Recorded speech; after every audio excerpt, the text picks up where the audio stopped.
హైదరాబాద్ నగర అభివృద్ధికి కీలకమైన మూసీ నది సుందరీకరణ ప్రాజెక్టుపై తెలంగాణ ప్రభుత్వం ప్రత్యేక దృష్టి సారిస్తుందని ముఖ్యమంత్రి రేవంత్ రెడ్డి అన్నారు. మూసీ నది పరిసర ప్రాంతాలను అభివృద్ధి చేసి ప్రజలకు ఉపాధి అవకాశాలు కల్పించడమే లక్ష్యంగా ప్రభుత్వం ప్రణాళికలు రూపొందిస్తుందన్నారు. ముఖ్యంగా నిరుద్యోగ యువతకు ఉపాధి కల్పించే దిశగా పలు కార్యక్రమాలు చేపడుతున్నట్లుగా ఆయన వెల్లడించారు. మూసీ నది ఒడ్డున కూరగాయల దుకాణాలు, చిన్న హోటళ్లు, ఇతర వ్యాపార కేంద్రాలను ఏర్పాటు చేసి స్థానిక నిరుద్యోగ యువతకు ఉపాధి అవకాశాలు కల్పిస్తామన్నారు.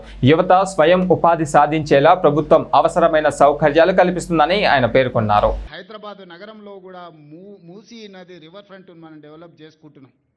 దీని చుట్టూత రాత్రిపూట మొత్తం వ్యాపారాలు ఓపెన్ చేస్తాం.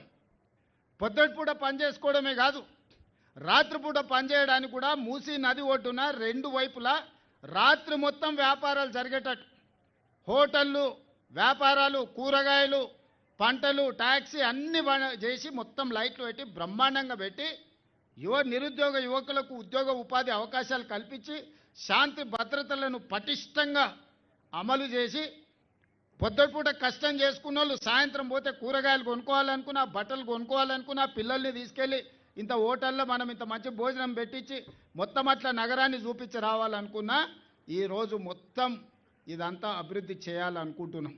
దీన్ని నైట్ ఎకానమీ అంటారు. పొద్దుపూటనే కాదు, రాత్రిపూట పరిశ్రమలు ఎట్లయితే జరుగుతున్నాయో నైట్ టూరిజంని కూడా మనము, లేక్ టూరిజంని కూడా మనం ఇవాళ డెవలప్ చేయాలనుకుంటున్నాం.